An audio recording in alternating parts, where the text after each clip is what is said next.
My father, when working in the fields as a kid, he just thought, I don't want my kid to have to work in the fields. Of course, now I just want to get back to the fields. I would love, in a healing way, to have a farm where I grew the flowers and the fruit that made the perfume, because it wasn't about erasing the family farm.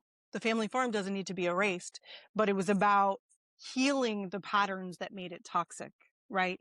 Healing the things that made it hard, like my grandmother, who also got left with all the kids, right? Also got left with all the kids and had to run a farm.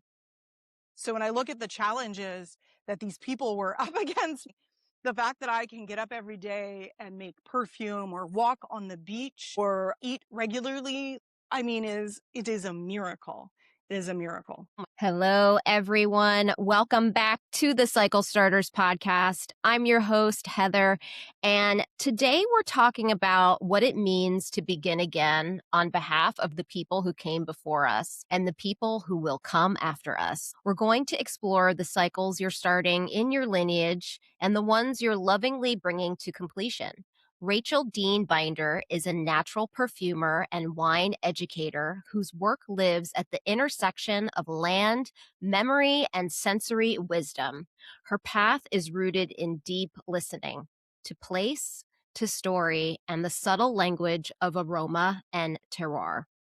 In a few minutes, I've prepared a mini galactic astrology reading based on her chart, and it's a gentle way to reflect on themes that might be moving through one's life right now. So I'm not going to spoil it here, but I will say this. It points to a very specific kind of gift that our beautiful guest carries, and it's going to make a lot of sense once you hear her story. So take a breath. Settle in and let this conversation be one that meets you right where you are.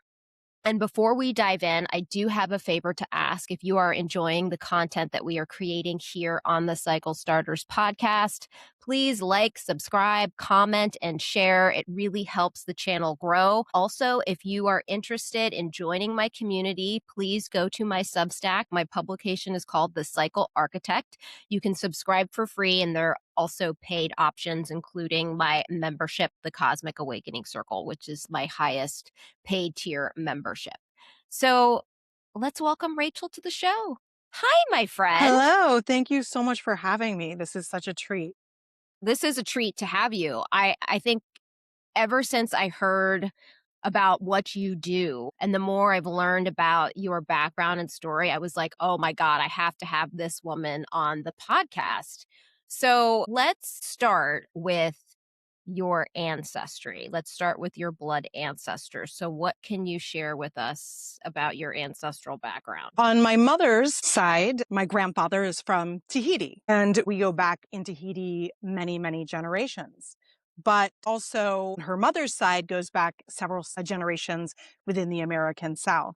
And on my father's side, we are farmers, multi-generations of farmers, which you'll see is a very important component of my work. I will say that, as I was mentioning to you, I feel that both my drive and my superpower has to do with the fact that I'm from generations of poverty. And I say that with a great deal of pride because there were so many wonderful values that came from generations of my family working the land. And then even my grandfather's experience at a different era in time in California, being a brown Tahitian man struggling to make ends meet with his family. And so I feel all of that plays a really important role.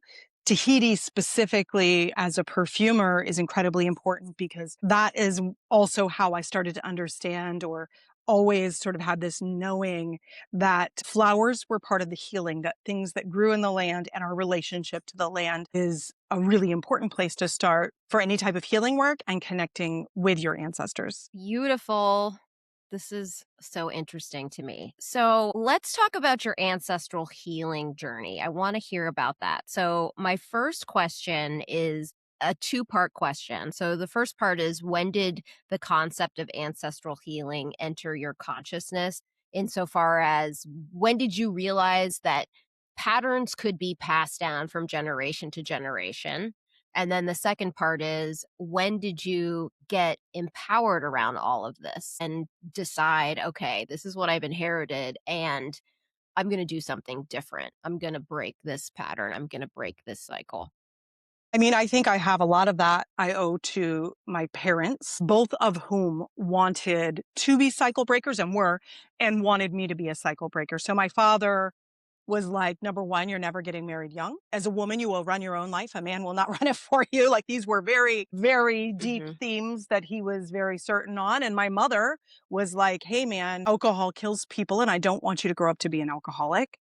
But it was fear-based in a way. And so it is interesting the path to which I actually became a sommelier because they were so certain. And I think in my becoming that, it was we can make art out of the thing that once killed us. We can find balance, and that addiction isn't just the one poison, right? There's something else that fundamentally needs to heal. But it wasn't until I was working in the perfume that I really, really took that for myself. There had been times, I before that was a theater actor, and there had been times in parts when I had brought my grandmother in or something like that. But with the perfume early on, the first thing that I made, or one of the first perfumes that I made, was about my grandfather, who was a drunk and a piano tuner. And these sort of mythological stories that we told about him, even though he was not always present for his family and left the kids and really drank himself to death. So there's a very sad side of that story. But he also was this kind of amazing, miraculous person who was brilliant and had perfect pitch and was an amazing jazz musician. And so it wasn't about being in denial of some of the realities of my grandfather. It was about being like, but we love this person and he's important to us and we can honor him. And I've made now piano tuner year after year after year. And it has become not just a meditation on him, but it's a way in which this man who I never met in life kind of has woven in and out and been present for me in my life. Which is really interesting. When I started this, I knew I wanted it to be honoring ancestors and the land because that is my beginning point of everything, right? But I also made a perfume for my grandmother, Beulah, which was about peaches in the backyard. It's about peaches in the backyard because I'm honoring the times when she was present enough to show up and tell wonderful stories. And every time I make that perfume, I'm honoring a single mom who was left to raise all those kids by herself with not enough money for food, holding the bag between two different men who left her alone with those kids, right? So the story I'm telling is about peaches and gardenia, but the soul that I'm putting into it is the resiliency of a woman who, despite all odds, just, survived. She survived until she was 72, which, considering, is pretty good. Alcohol did finally get her. So it's not about being dishonest about stories and being like, my grandma wasn't an alcoholic, my grandfather wasn't an alcoholic. They were, but they also had challenges and things that needed to be, healed. And I can't imagine what it would be to have that many children and be left alone and just simply not have enough food, right? Yeah. Oh my goodness. This is so fascinating to me. Well, so just to put a fine point on it, what would you say are the patterns that you are breaking in this lifetime that have been running through your family? I think I'm breaking patterns of deep levels of fear, Hmm. deep, deep levels of fear and anxiety. And the fact that I was given the gift by my parents that it was okay to pursue artistic things is healing unto itself. My father, when working in the fields as a kid, he just thought, I don't want my kid to have to work in the fields. Of course, now I just want to get back to the fields. I would love, in a healing way, to have a farm where I grew the flowers and the fruit that made the perfume, because it wasn't about erasing the family farm. The family farm doesn't need to be erased, but it was about healing the patterns that made it toxic, right? Healing the things that made it hard, like my grandmother, who also got left with all the kids, right? Also got left with all the kids and had to run a farm. So when I look at the challenges that these people were up against my family, the fact that I can get up every day and make perfume or walk on the beach or eat regularly, I mean, it is a miracle. is a miracle. Oh my goodness. Well, I want to know the story, how you went from, and maybe this isn't even linear, maybe you were doing multiple things at the same time, but you've been a performer, you have been a sommelier, and now you are a natural perfumer. And I would say also you are a teacher and a healer. Tell me about that journey. How did you get to where you are right now?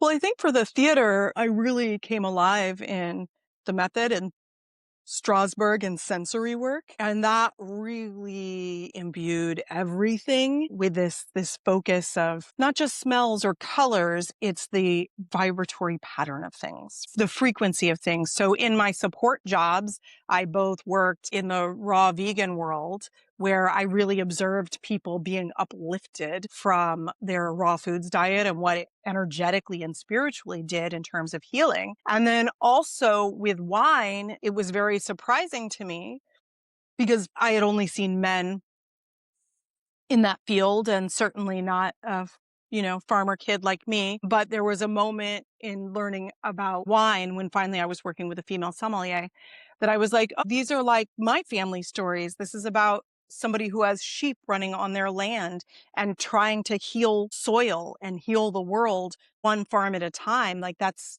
to me everything. And that's how I really wound up in wine. So that when many years later I was at the Cannes Film Festival on a writing project, they were like, well, we're buying a thank you present to everybody who's on this project. We'll buy you a perfume. And I went and I tried to buy a perfume and I was like, but none of this smells like flowers and none of it feels like the soul of flowers. And from there, I was struck with that there was this entire world that had been created around perfume, wherein which nobody seemed to be concerned that they didn't feel the flower when they sprayed it on, which to me is as big and is just as important as how something smells, is the energetic frequency. Like, is that healing you? Is that bringing you to something eternal like a flower does or like a resin does or redwoods do, you know? And so when I started making perfume, then from there, not thinking I would really ever become a perfumer, it was around, well, why can't you put redwood in perfume? This is a fallen tree that's 2,000 years old. It might have something to teach us. Why can't we put fruit in perfume and have it be the real thing, which they said was impossible? And to me, their science was off. And I just was very curious. And I started going down that rabbit hole because I grew up on a farm. I knew they were wrong about a number of things because there were a lot of things they were just saying is true, that if you are from wine or if you had ever knew anything about a farm, you would know, but this doesn't check out. This just isn't true. And so I just went down the rabbit hole and became really interested about how I could express or explain myself where their science was sort of seemed to not only be wrong, but if you take wine science and then what they use for cosmetic science, they conflict one another. They don't agree. And so that just opened up a wonderful world of curiosity to me that helped really support me putting fermentation in perfume.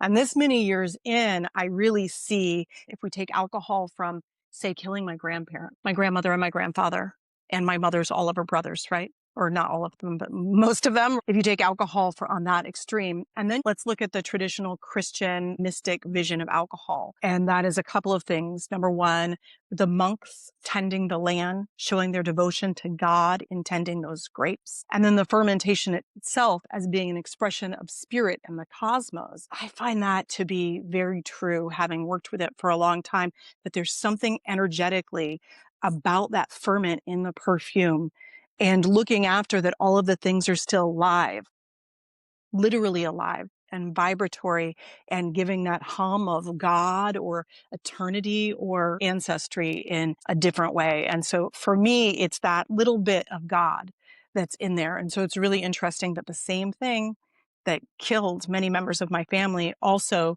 can have the hum of God in it, right? So it's not whether it's the poison, it's how something is applied, which I find really interesting, you know? This is so interesting. I mean, I think about our five senses, and specifically our sense of smell, and how we can smell something and it can transport us immediately to the time and the place where that smell was kind of dominant for us, Mhm. right? Just like smells of your mother's house or your mother's perfume or mangoes, because I'm Oh, Filipino and yes. mangoes are huge for me.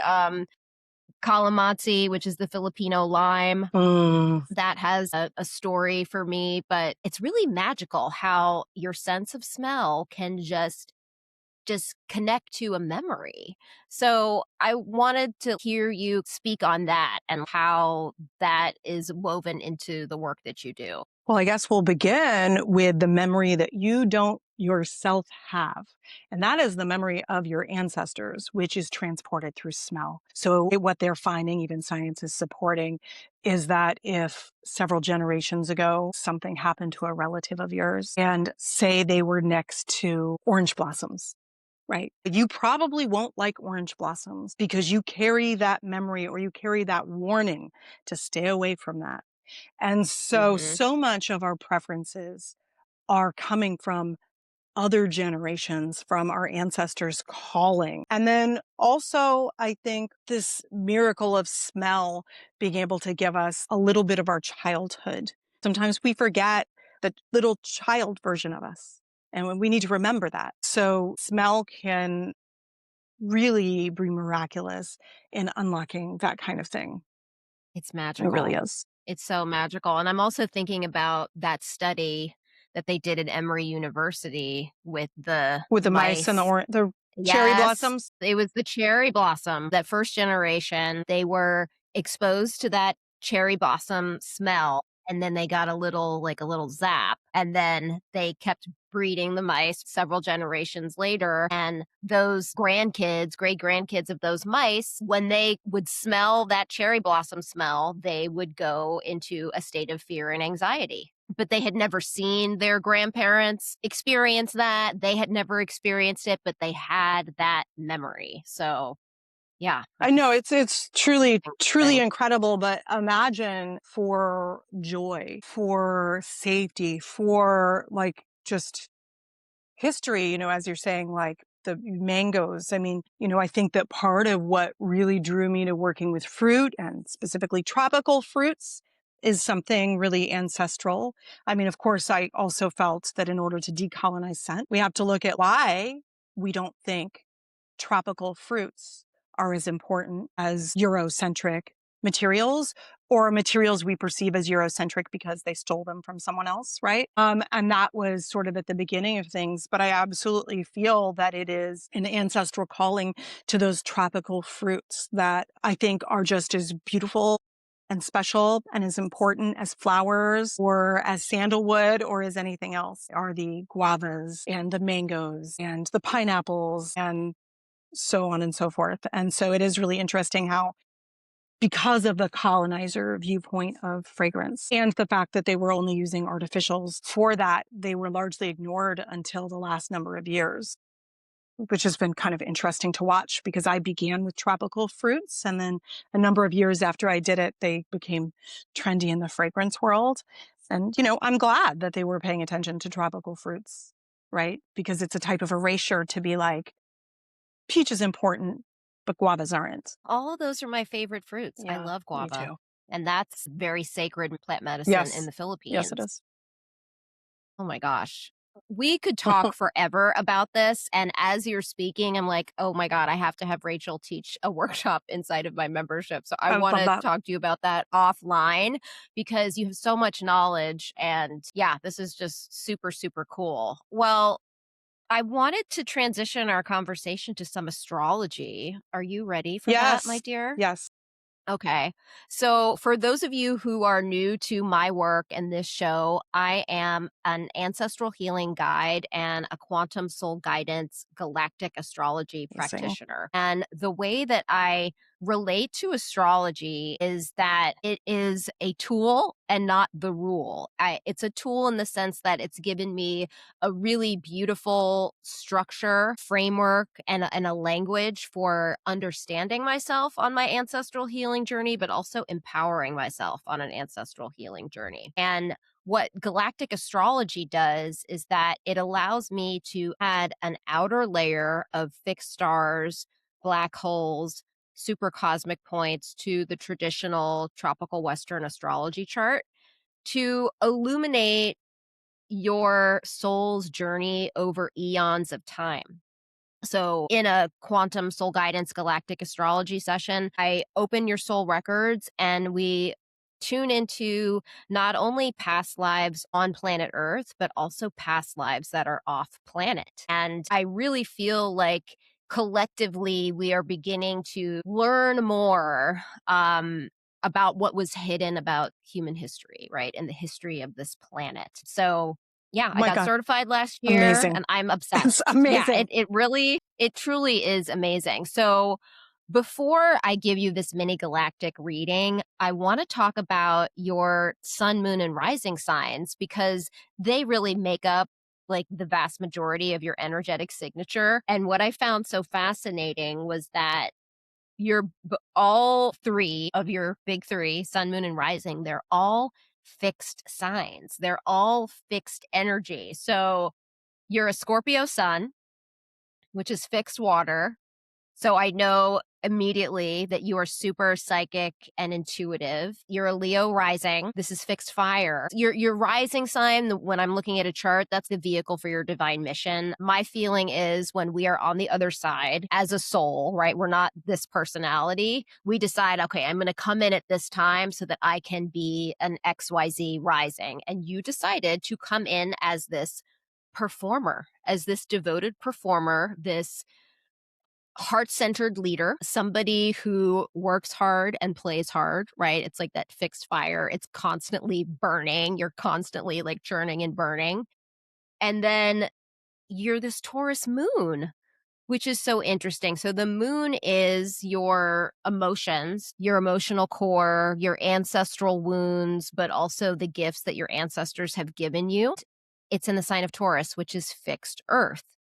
And earth is what we use to build the structures that give us stability and security in our lives. And what I love about knowing your moon placement is that it tells you what you are responsible for giving to yourself in order to feel balanced and at home in your own energy. I want to talk about the Scorpio sun though, because when you have a strong Scorpio placement or you have a strong Scorpio presence in your chart, whether it's a stellium of Scorpio placements or whatever, I know that you've lived a life of intensity. Scorpio is not afraid of getting to the bottom of things. I always like to share the story of how somebody with a strong Scorpio presence in their chart, if they're in their kitchen and they smell something nasty and funky, they will put on the hazmat suit and they will tear open the floorboards and they will go down there with a flashlight and try to figure it out because they're like, I just want to know. And so you're not afraid of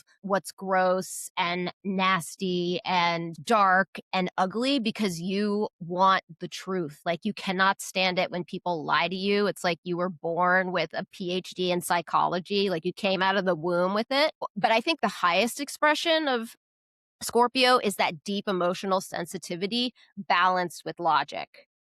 And that low expression is what you mentioned before, which is deep, all consuming fear Uh-huh. Uh-huh. and potentially some vengefulness. I think of the scorpion with the scorpion's tail, right? Just ready to sting at any time. But I think it's a protective mechanism because you are so mushy gushy on the inside, Mhm. right? So it's like, I'm going to sting you before you get me. So tell me about the Scorpio sun life. How have you navigated this life of intensity? Because this is where you shine. This is what you mix into everything that you do that makes you stand out from all the other signs. I mean, there's like a couple of different poisons. You say if you smell something, you'll go into the floorboard, and one of the poisons being alcohol for one grandfather, and the other was the pesticides that offed my grandfather and my um, I think father, actually. But when you look at that as if I weren't a Scorpio that just wanted to dig and dig and dig and dig and dig, and also say things in the face of nobody's going to hug you or thank you for this. I think I went vegetarian very, very young in a place where that was not okay. So you, I think, get comfortable speaking truth to power in a way that doesn't make you afraid like it makes other people afraid. Like, I'm afraid of bureaucracy and I can't face that, right?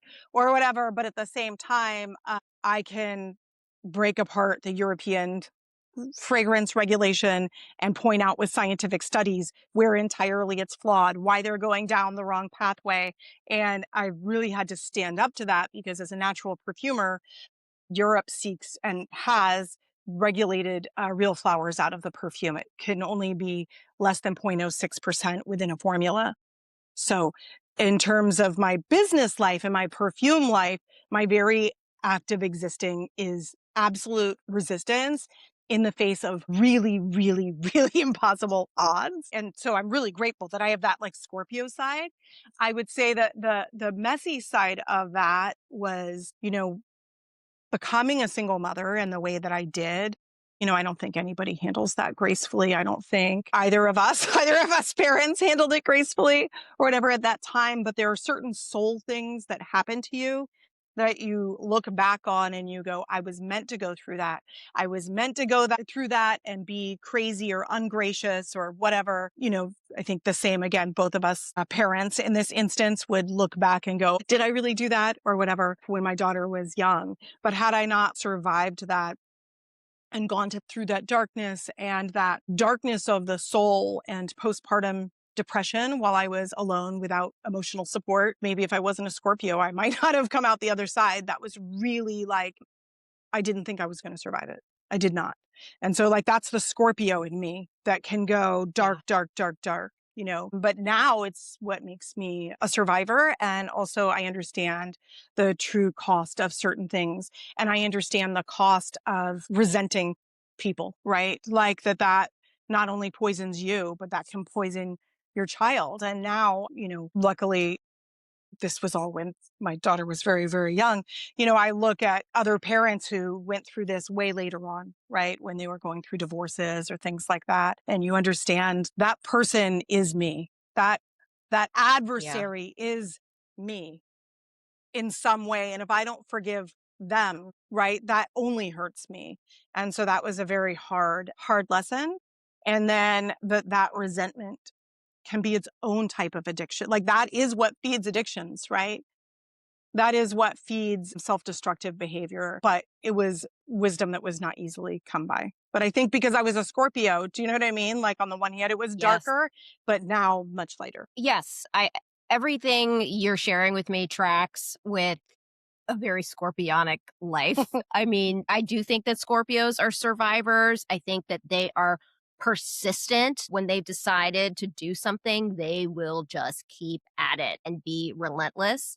And then you also have other fixed energy supporting you with that steadfastness. The other thing about Scorpio that I love and appreciate is that you transform like it's just eating cereal for breakfast, right? You go through deaths and rebirths throughout your life. I mean, would you say that resonates for you? I mean, it absolutely resonates for me. I am not the same person even that gave birth to my daughter. That was a death and a rebirth.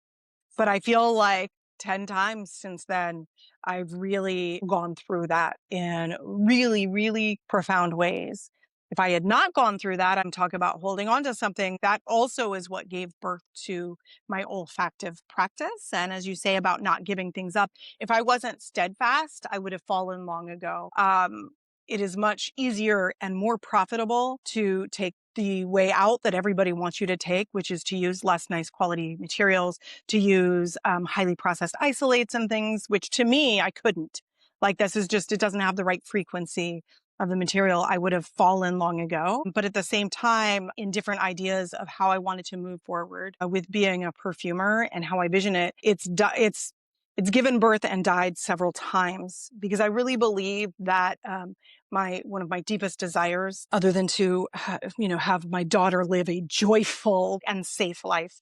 But one of my biggest desires is to change the perfume industry fundamentally and change how we make things and take it away from the factory and put it back in the farms in ways that heal our soil and our communities and our souls. And I have had to go through many different ways of figuring out how this would be birthed through me, what the science was going to be, how it would be set up, and it's unraveling as we speak. But I believe I was put here to do that, for sure. Yes, your Scorpio passion is just emanating from you. And I think to change a perfume industry, you better be ready to fight the long fight. Yes. It sounds like. You know way more about this than I do, but it sounds like a hard slog.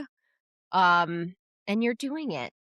Let's talk about this Taurus moon because it's very much connected to ancestors. I mentioned that the moon represents ancestral wounds, but also the gifts that they've given you. Your Taurus moon says to me that putting your hands in the earth, putting your feet on grass, touching grass, you need that to feel balanced and at home at your own energy. I also would say that Taurus is very sensual. It's ruled by the planet Venus, who's the goddess of love, money, and pleasure. And so your five senses are really important to you. So I know people with a strong Taurus presence in their chart have their certain pillow and their blanket and their certain skincare. And I like this snack, right? They want to touch things that feel soft. They want to smell things that smell good. And that's really important for you to feel good in your body and it gives comfort to your soul. All of these fixed signs, can be really, really stubborn, right? We know that. They refuse to change. Nobody's going to tell them they need to change. They change when they are ready. And, the downside of that is sometimes you decide to change when it's too late, but those fixed signs are very steadfast. They're very reliable. They're very solid. Oh, and then the other wound for Taurus moon is around security, self-worth, and resources.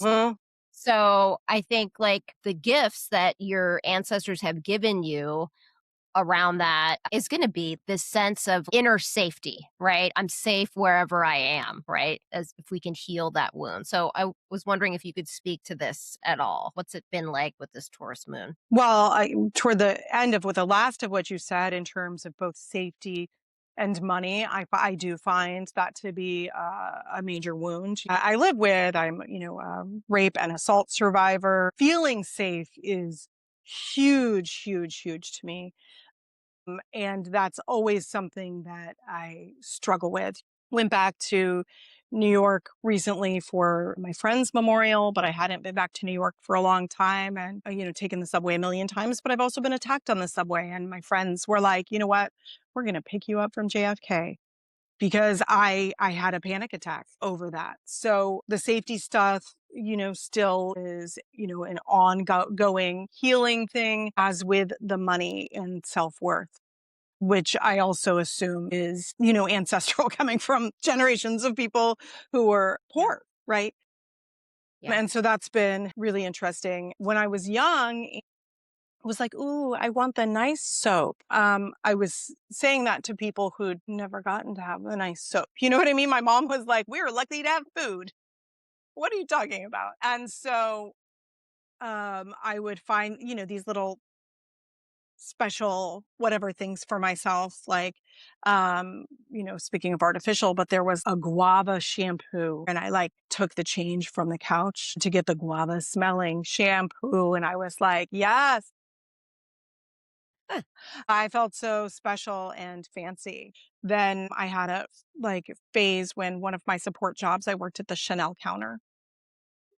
Was supporting a theater gig. And, I should have known something was up when I sat there reading the literature and then the science on all the different skincare lines or whatever. So yes, I feel it's that Taurus thing where you want the little nice thing. Again, how else did I become a champagne nerd out of a family of people who never had a sip of champagne in their entire lives, right? It's that Taurus palette that's both earthy and can be luxurious. So it's kind of interesting. Yes, yes. Taurus loves to luxuriate. Yes. So it's so cool looking at your placements in your chart because I'm like, okay, this is really making sense. I feel like I know you a little bit. So yeah, this was so cool. Can I give you your mini galactic Yes, I'm reading so now? excited. I want to tell you. I did want to share with you before you go into that, just because you're on this astrology thing, to circle back, that one of the passions, in addition to the fermentation, that I found with this is that the biodynamics and the biodynamic calendar, which correlates with the lunar phases, does Mm-hmm. affect how we smell and experience things. And so um, it kind So of cool. brings everything I've been saying into your doing this right now, because the fermentation actually reacts more sensitively to the cycles of the moon. So anyway, I love this. This is so cool. Yeah, and we just had a new moon. We had a Taurus new moon last, was it yeah, Saturday or Friday? Oh my goodness. Okay, so much for us to talk yeah. about. So, when I looked at your placements, what immediately came through was this signature of someone who is here to bridge intuition, innovation, and deep soul remembrance.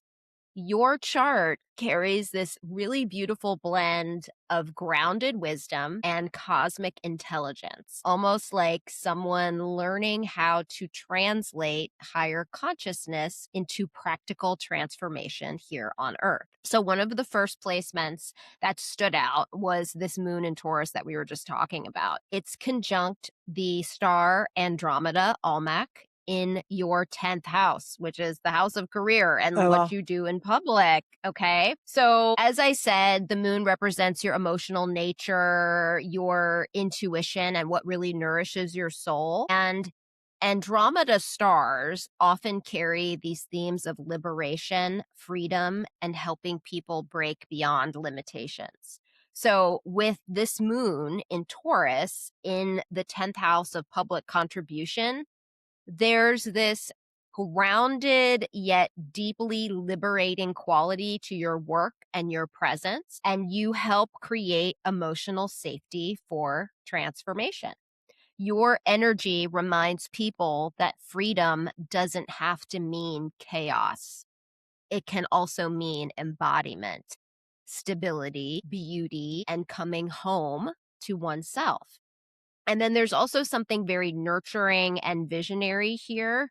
Your public role may naturally involve helping others feel more emotionally anchored while also encouraging them to expand beyond old constraints. So that's your moon. Amazing. That jumped out at me. And then your IC, or your Imumqueli, is conjunct the Shapley Attractor, and this is really profound. So it's like the bottom of your chart. So it represents your roots, your inner world, your ancestral, and your soul foundation. The Shapley Attractor is a gravitational anomaly that astronomers are still studying right now, but it's associated with unprecedented influence behind the scenes. So there are some global political leaders who have activations to Shapley in their natal chart. Hillary Clinton is one of these Oh, well. people. Yeah. So the Shapley Attractor carries immense depth, intensity, and a pull towards truth and transformation. And so this tells me that you carry very deep ancestral memory and emotional intelligence. And there can be a feeling that your soul has always been searching beneath the surface of life for what is real, for what is meaningful and lasting. And you may have felt from a young age that there was more happening beneath visible reality. And because this sits at the base of your chart, your entire life path is rooted in transformation from the inside out.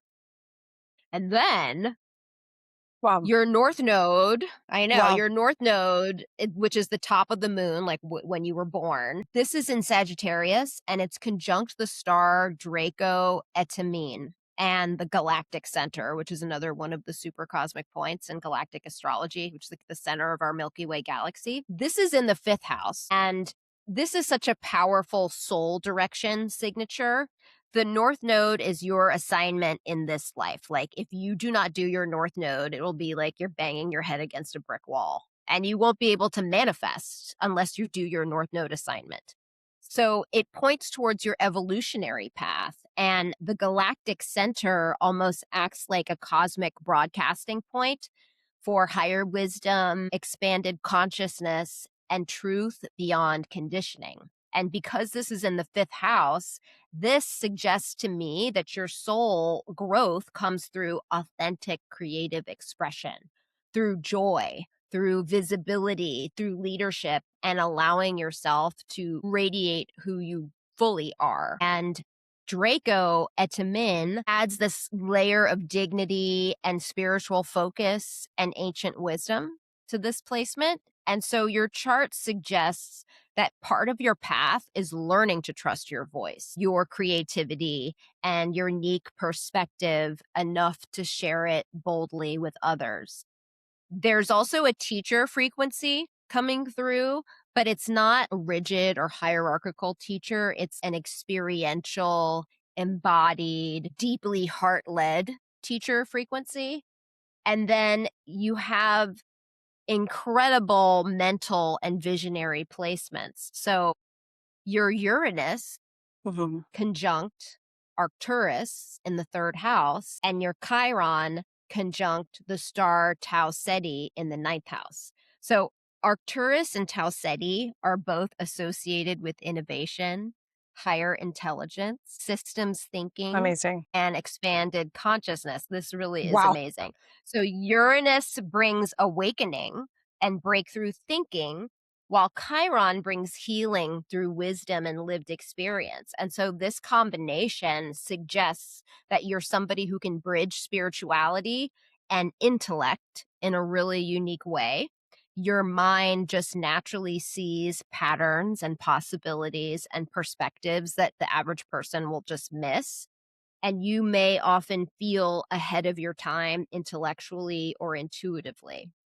And then finally, your Pluto conjunct the supergalactic center, another super cosmic point, in the third house gives tremendous transformative power to your voice and your communication. So your words are not casual.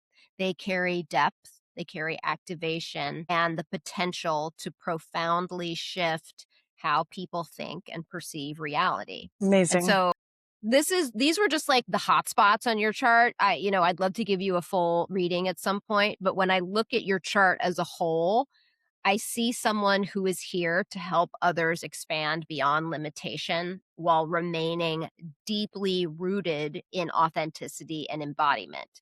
So it's like your chart carries this frequency also of the cosmic translator, someone who can take profound spiritual insight, emotional intelligence, and visionary awareness and make it meaningful, tangible, and transformational for others. So there's a very quiet power in your chart, but it's like this immense power. And you're not here to consume wisdom. I think you're here to embody it, to live it, and to help others remember their own deeper truth through your presence. Oh my God, So I amazing. know that was a lot. Tell me, how is this landing? Oh my God, How this is amazing. How do you Oh, feel? this is amazing.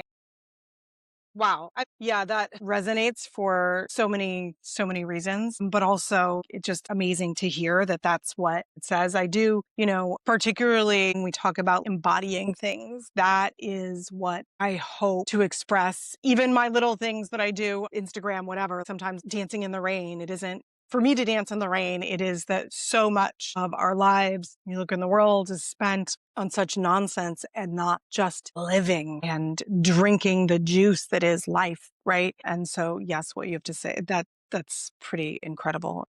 It's also great that, innovation was put in there, because some of what I have to say, both on the chemistry, whether it be the quantum aspect or just the other wine science perspective of perfume, I didn't start this thinking that I was somehow an innovator or was going to be an innovator. To me, it was just simply obvious. This science is antiquated and plainly written by these chemical companies who have these interests. And so you do this. And this is how they fixed the system against flowers, plain as day, no question. And it wasn't work. It just seemed like this is what is obviously here. And I need to speak that truth to the world to try to change it, not because I want to be a destructive force, but because um, I think that perfume, as in the name of my company, that those flowers and those plants were stolen from us, stolen. It's that, colonialism part within our human history that is taking away the value of those guava leaves as though they're just this thing to be sold as an herb and not something passed down from somebody's grandmother that is important and has a soulful quality to it. And so I think there's so much more when we look at the world that we're in and so many artificial things. And the only gift that AI has given us is it's scared enough people straight to realize maybe there was value in what was made with a human hand.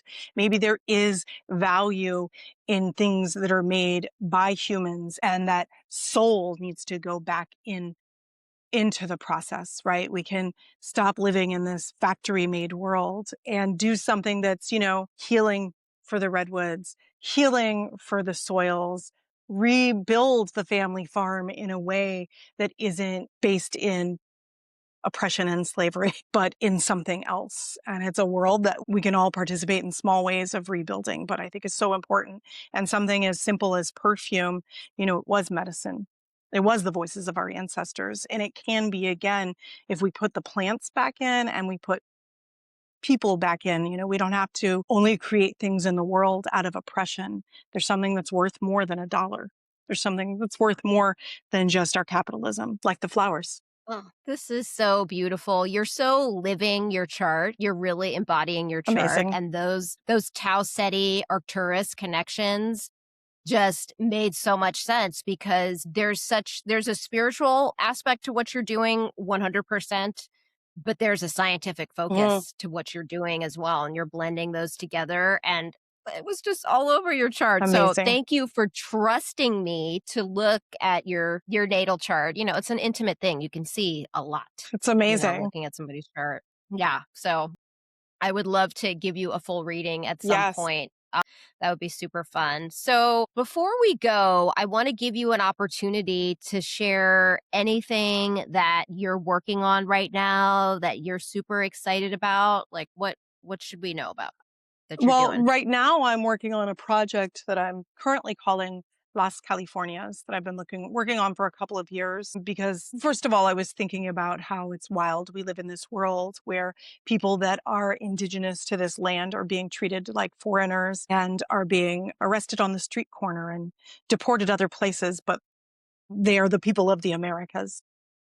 Mexican means indigenous to America for the most part, right? And that was wild. But also, a lot of my work is about the land that I've spent, most of my life on, which is California, and my relationship to that.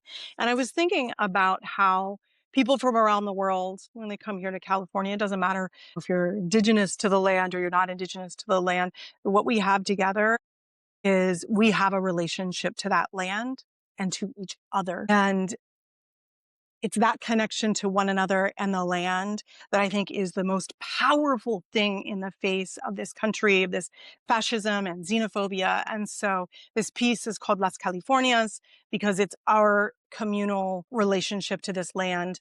California used to be Mexico. So Las Californias was actually still a colonial piece of land that was both California and Mexico. And so it's playing on those themes with indigenous plants from Mexico. Of course, Mexico has the greatest plants in the world, right? They've got chocolate and vanilla and tuberose and frangipani and marigolds. I mean, they're just like the most overachieving uh, country in terms of the gifts that they've given the world. And so I wanted to highlight that, but I wanted to bring the redwoods back in, this piece of land that goes down the west coast of what we now call the Americas, right? And so yeah, Las Californias. So it'll be redwood and the red fruits, and I'm doing an extraction of Mexican tuberose. And also I've been working a lot with chilies to find a way that, I'm chemically sensitive to be able to extract chili in a way that it doesn't bother people's skin. So a little chili, red fruit, tuberose, vanilla to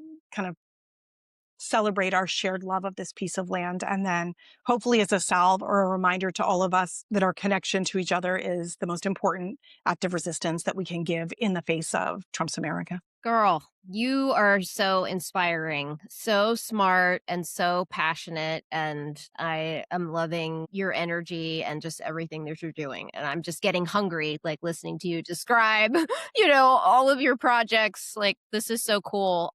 So if people want to find out more about you, if they want to work with you, if they want to purchase some of your beautiful creations, where should they go? Definitely go to the website, which is pomaresstolenperfume.com. You can always reach out to me on Instagram, TikTok, although I go there less. Please, by all means, reach out or drop me an email as well. Perfect. Okay, I will put all of those links in the show notes. And then I have one final question for you that I ask of all of my guests.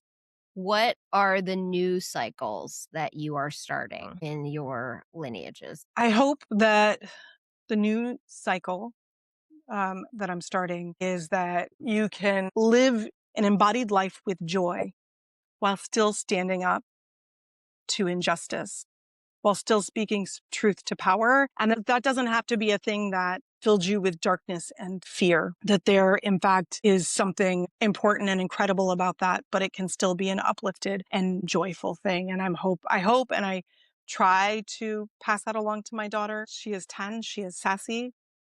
It is unfolding, but I hope to pass that on to her. Although she just came out of me with a great deal of joy. So I can't take credit for that. That is her soul light. Yes, and what a beautiful soul light she has. This has been such an amazing conversation. Truly. Rachel, thank you so much. This was incredible. I would love to have you on again at some point because I just feel like there's so many directions we could go in terms of the intersection of what I do and what you do and your just very deep, passionate work around healing the planet, healing the land, healing our relationships to ourselves, with each other. You're doing amazing work. So thank you for saying yes to being on the show. Thank you so much for having me. This has been amazing and inspiring. And oh my gosh, your reading is like incredible. Incredible. It feels very affirming as well. Good. Just beautiful. Yay. I'm so glad you enjoyed it. All right, everybody. We will see you next time on the Cycle Starters podcast. Take care. Bye, Rachel. Bye. Thank you so much. You're welcome.